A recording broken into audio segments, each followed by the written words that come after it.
はいどうも。おおはようございます。はようございます。ウエストレベルファインダーです。お久しぶりですね。お久しぶりです。はい。ちょっとアカウントに入れなくなっちゃいました。そうですね。入れなくなっちゃってツイッターは凍結されたし。はい。ちょっとお先真っ暗な感じだったんですけど、ちょっと新しくチャンネルを作って、そうですね。でまた新規一点リブートしていきたいなと。頑張っていこうかなと思います。で、よろしくお願いします。お願いします。はい、ではですね、ここからは、ゲスト来てます。ゲストが来てます。ニューフェイスのニューフェイスの、エンさんです。エンさんも写真界隈の話題についてちょっと管を巻いていこうかなと。おっさん3人で。じゃあ今日の特典はこちらです。はい、ででーん。よいしょ。〇〇を買うと写真は上手くなるのかについてね、ちょっとお話ししたいと思います。はい。っていうのも、まあ SNS、YouTube、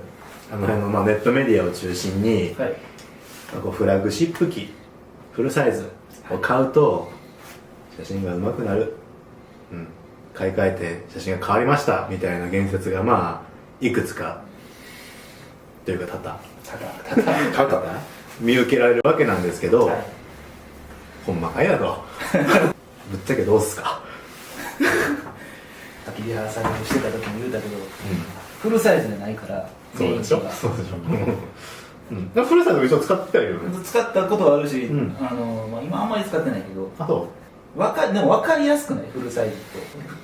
フルサイズ換算とかせんでいいのがもう楽。それは俺がフルサイズを使ってる理由の一つがそこやね。この古いレンズというか、この F マウントやからさ、フィルムじゃないやついっぱいあるわけよ。それをそのまんますんなり使いたいからフルサイズ使ってるってところはあるけど、別に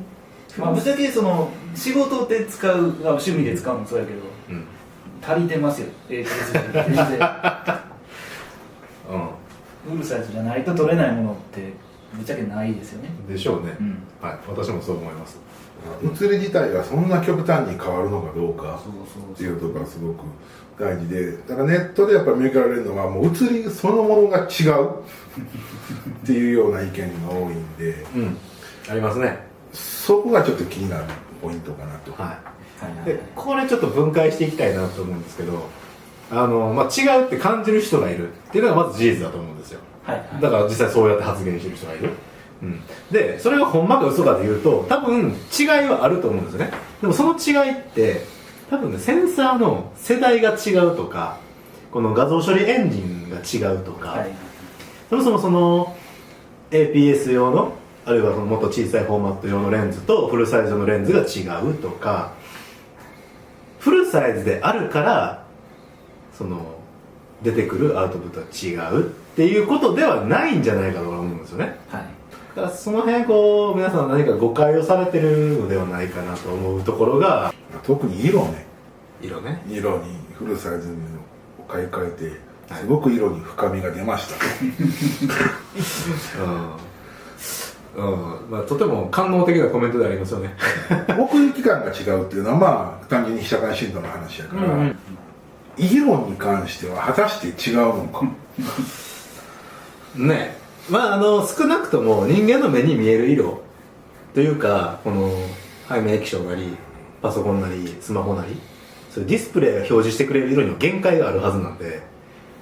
その範囲を超えることはまずないですよね。そもそもそれは APS とフルサイズで違うかっていうのは違わないと思いますし、多くの人が思ってるのがディスプレイは無限に色を表示してて、人間の目は無限に色を知覚できるって思ってるネットでよく見るのはこう背面液晶を映してさすが違うみたいな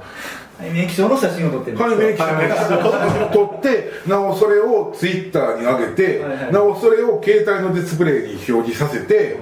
さすが何々は色が違うみたいなでも実際今これでも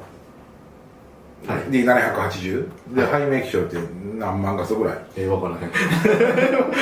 200何十万画素とかそんなレベルじゃないの、興味ないしもう信用してないよまあ仮に230万画素やったとして、はい、この230万画素のに1200万画素で撮った映像を出すのと6000万画素で撮った液晶映像を出すのとでそれに違いはあると思う？ないと思う？ないでしょないでしょ見え方としてはね、昔90万画素ぐらいやったけど200万画素で液晶綺麗になったなっていう差はあるけどそうね、別にここに表示された画像が1000万画素だろうが2000万画素だろうが3000万画素だろうが別に表示は一緒よねっていう、まずそこをちょっと基本として押さえときたかったわけ。それはその液晶の写真撮ってツイッターで見て「あすごいですね」って言ってる、何がすごいねって言ってるかと背面液晶すごいですねって言ってる。そうこいつには200万画素以上の再生能力がないから、はい、それ以上細かい画像を見ることはできないし、そうですね、こいつに表示さすことはできないし、人間がもちろんそれを認識することはできないっていうことを置いて写真とかモニターで見たりとか、液晶で見たりとかでそのフルサイズだとすごく色がいい深いっていうことがあり得るのかどうか。あり得ない。モニターには表示限界があるし、人間の目には知覚限界があるということを踏まえた上で、フルサイズと APS-C に色の違いなど存在するのかどうかというのをちょっとプロの方々の意見を結論から言うとくとないですってないです、ただないですで終わっちゃうともうしゃべることなくなっちゃうので、もうちょっと深掘りしたいなって思うんですよね、でまずそもそも違いはないっていう前提なんですけど、そのさっきも言った通りセンサーの世代が違うとかね、センサーが違う、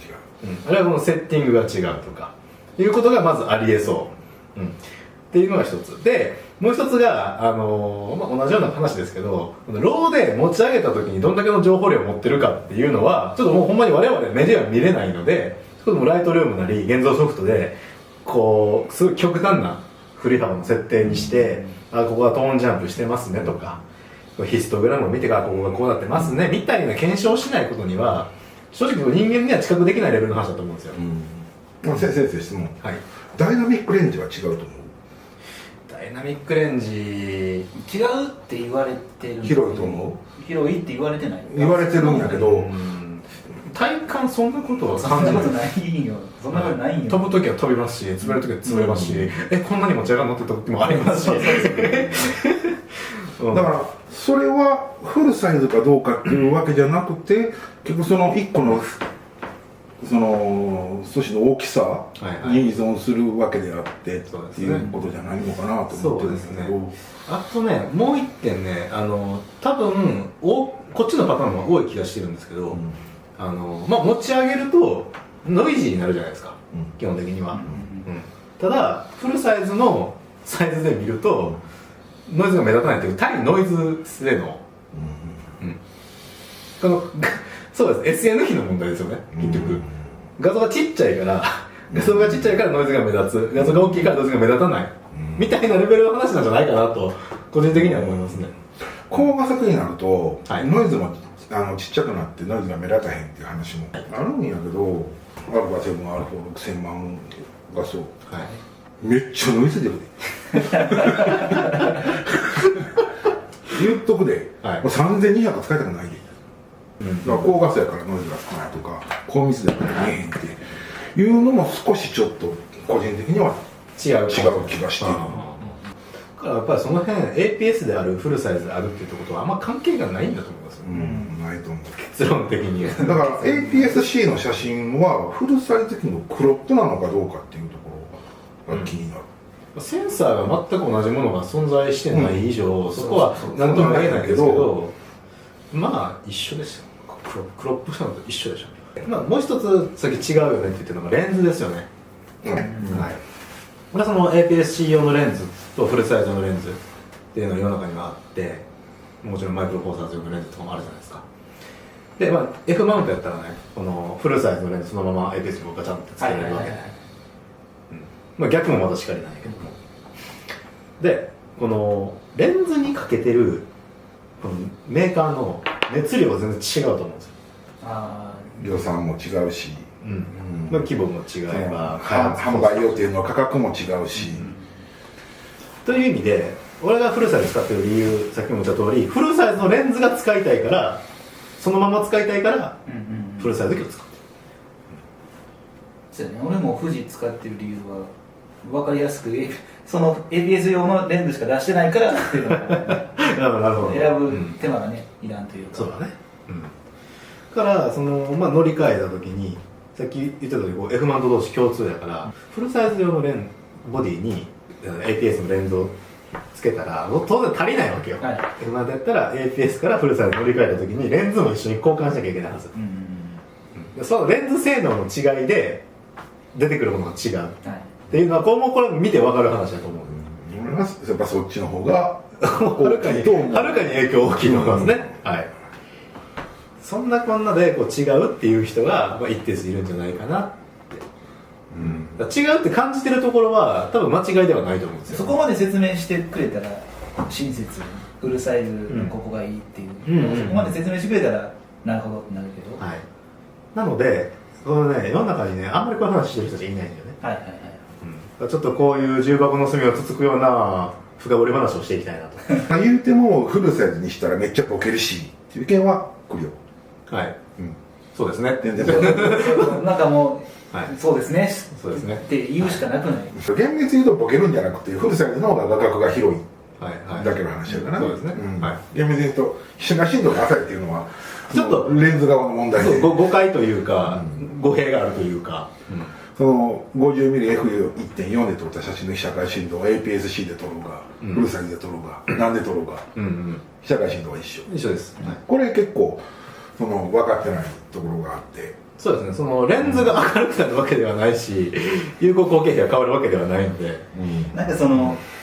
レンズメインで見てんのかボディメインで見てんのか画角メインで見てんのかでそれぞれちょっとずつ違うから、なんか違うくせに話通っちゃってる。そこがこうね分かりにくくしてるというか、曖昧なのは放置されてるのがある。社会深度に関してはほんまに勘違いしてる人が多くて、ここはちょっと場合によってはちょっとカットしてほしいところなんやけど、某その YouTube の写真家さんが、ライカのフルサイズで 28mm で撮ってはったよね、でパンフォーカスで撮るって言ってて、でそのライカの APS-C を買ったんよ、でその 28mm のレンズつけたら 42mm ぐらいの相当になるんねんな、今度これにつけたら 42mm やからパンフォーカスがすごく難しくなりますけどボディしか変わってないね、だからやっぱり被写界深度のことって理解してへんなって、こんなプロカメラマンって言ってる人でも28mm を APS につけたら 42mm で被写界深度が変わると思ってるんよ、28mm と 40mm っていう数字だけを見て。なるほど、なんかあれですね、そこまでストレートというかはっきり言われるとむしろこっちの理解が間違ってるのかな不安になるやん、あれ違うっけってなるぐらいこう一瞬ビビってあれと思って、でも28の、F2.8 かなんかのレンズが忘れたけど、は何つけたって28のレンズですよ、被写界深度は一緒なわけですよ、ここがでも意外と知らん人が多いというか、分かってないというか、ここなんですか、こうクロップされて、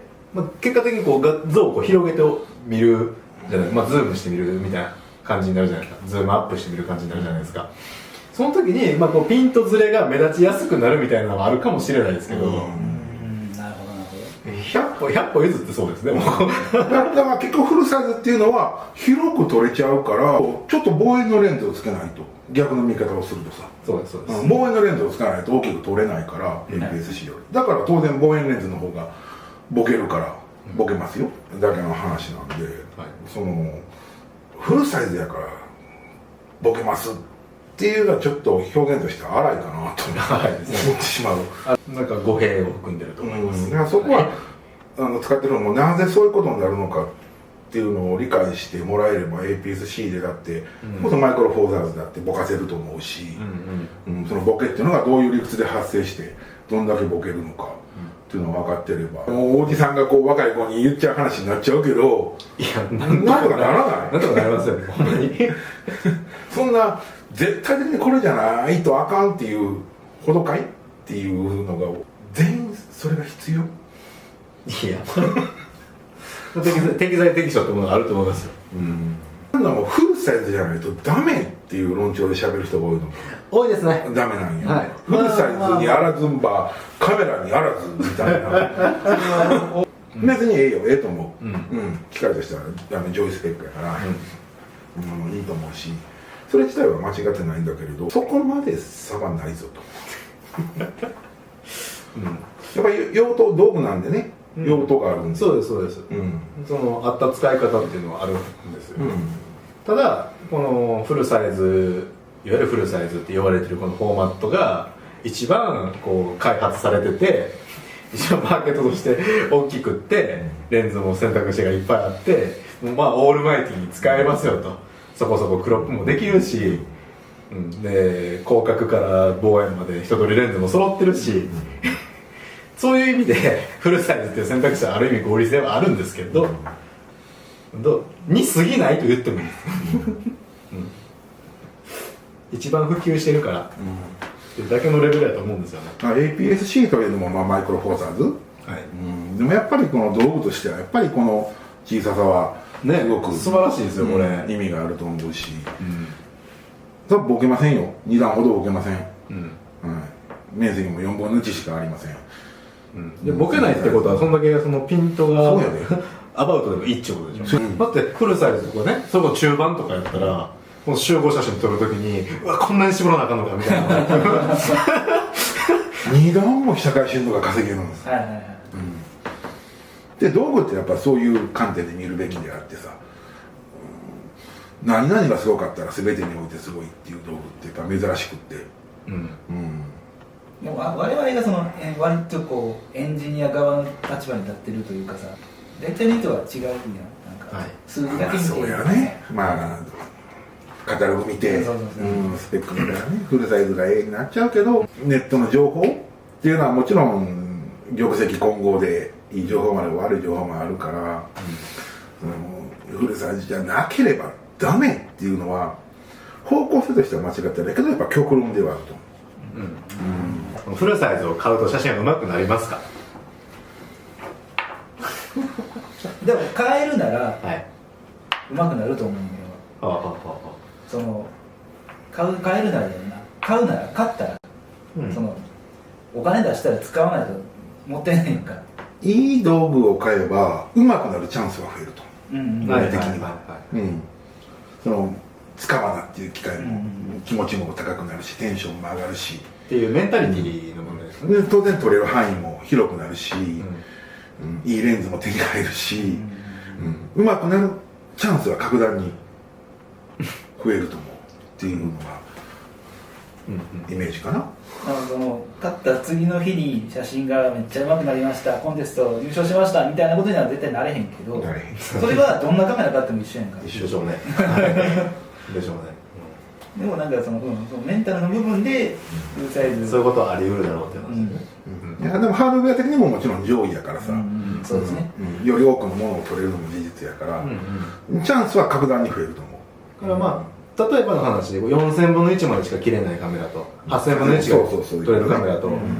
う撮れる限界値が違うじゃないですか、っ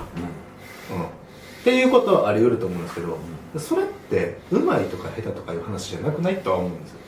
結局これまたさ別で撮らなあかんだけど、うまいって何って話になるんだけど、しましょう。この撮りたいものを形にするために必要なスペックっていう話、イコールにしてしまうから話がややこしくなって、勝った今日この日から君から今日も写真の上手い人みたいな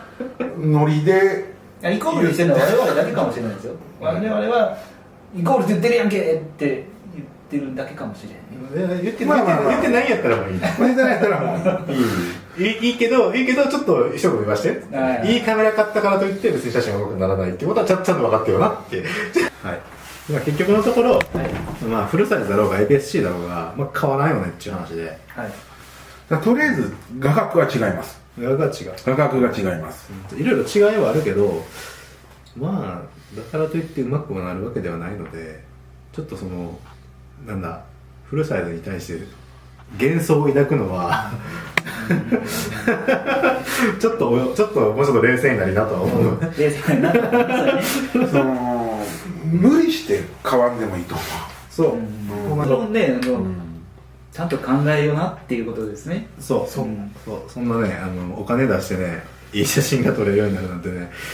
あんまりそういう甘っちょろい世界じゃないのでそうだったらいいなと思うけど、だからそれはさそうだったらいいなっていう人たちも一方でいるわけよ、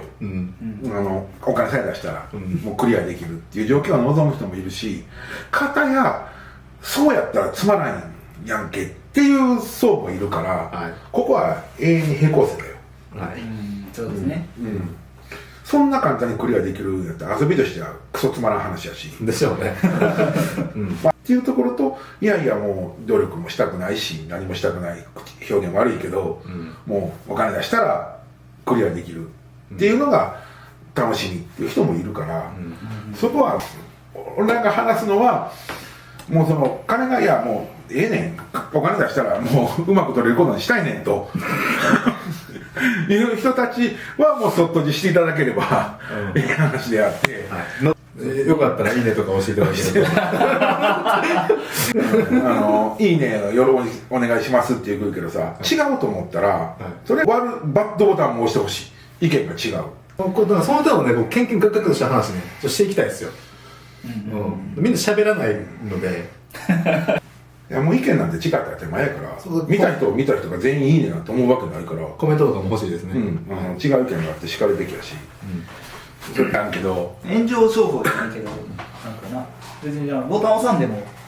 なんかおっさん3人集まって変なこと言っとったりって話題してとかリアクション動画とかやってほしいねそこまで注目されないでしょうけど、まだね。じゃあ結論としては、フルサイズを買ったからといって写真が即上手くなるということはない、ただ買った以上そのモチベをなんとか維持していただいて邁進していっていただきたいなと。上手くなるチャンスは増えると思います。自信持ってください。上から目線めっちゃ上から目線ねというわけなんでまたお話ししていきましょう。ありがとうございました。